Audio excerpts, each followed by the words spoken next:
जौनपुर जिले की एक चर्चित विधायक, जी हाँ, हम उस विधायक की बात कर रहे हैं जो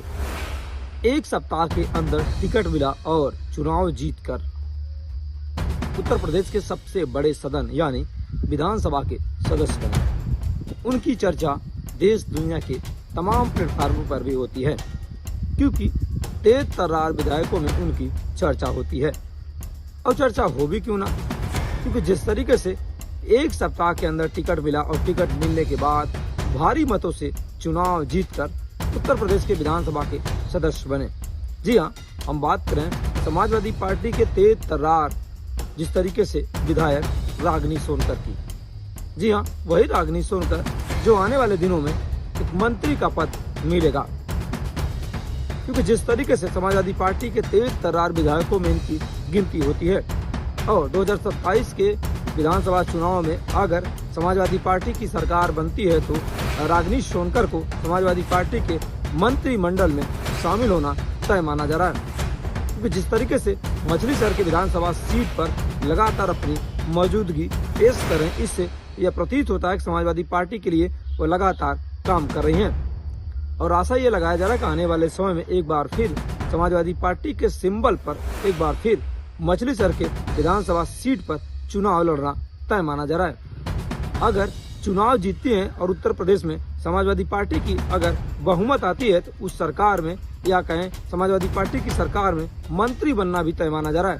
क्योंकि जिस तरीके से समाजवादी पार्टी के तेज तर्रार नेताओं में सपा विधायक रागिनी सोनकर की गिनती होती है। सपा विधायक रागिनी सोनकर से बातचीत में उन्होंने बताया कि जिस तरीके से पूरे मछली शहर की जनता हमारी एक परिवार है,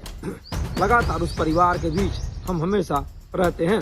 और जनता के बीच हमेशा दुख सुख के साथ ही बने रहते हैं, और यही कारण है कि जनता में हम और जनता हमेशा एक अटूट बंधन में बंधे हुए हैं। इससे यह प्रतीत होता है कि आने वाले समय में समाजवादी पार्टी की अगर सरकार बनती है उत्तर प्रदेश में खास तौर से, तो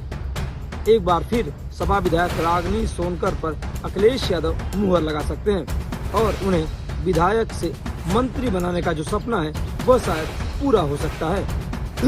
लेकिन सबसे बड़ी बात है कि जिस तरीके से उत्तर प्रदेश सरकार में फिलहाल योगी आदित्यनाथ की सरकार चल रही है, बीजेपी की सरकार चल रही है, उत्तर प्रदेश में 2027 के विधानसभा चुनाव में क्या समाजवादी पार्टी उत्तर प्रदेश में बहुमत ला पाएगी, ये तो वक्त बताएगा या कहें भविष्य के गर्भ में है।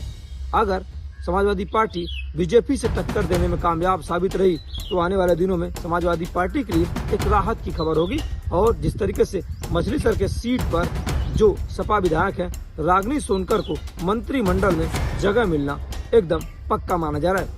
क्योंकि जिस तरीके से हमेशा गरीबों की मस्या की तरह जिस तरीके से हमेशा पहुंचती रहती हैं, लोगों से बातचीत करती हैं, हमेशा दुख सुख की साथी बनी रहते हैं। इससे ये पता चलता है कि आने वाले समय में रागिनी सोनकर का क्या समाजवादी पार्टी में कद है, ये तो पता ही चल जाता है। लगातार तमाम विधानसभा के चुनाव में तमाम लोकसभा के सीटों पर उनको प्रचार की सूची जारी होती है, उसमें रागिनी सोनकर का भी नाम रहता है। तो इससे ये लगता है कि रागिनी सोनकर समाजवादी पार्टी के महिला मोर्चा के लिए एक बड़ी नेता के तौर पर उभर रही हैं और लोग बताते हैं कि डिम्पल यादव की बेहद करीबी मानी जाती है। तो कहें कि 2027 के विधानसभा चुनाव में अगर समाजवादी पार्टी उत्तर प्रदेश में बहुमत लाती है, उस बहुमत के आधार पर जिस तरीके से सपा विधायक रागिनी सोनकर को मंत्री बनना तय माना जा रहा है। अब देखने वाली बात होगी कि 2027 के विधानसभा चुनाव में बीजेपी को कितना टक्कर देने में कामयाब होंगे अखिलेश यादव। फिलहाल अखिलेश यादव लगातार ये दावा कर रहे हैं कि आने वाले समय में उत्तर प्रदेश में समाजवादी पार्टी यानी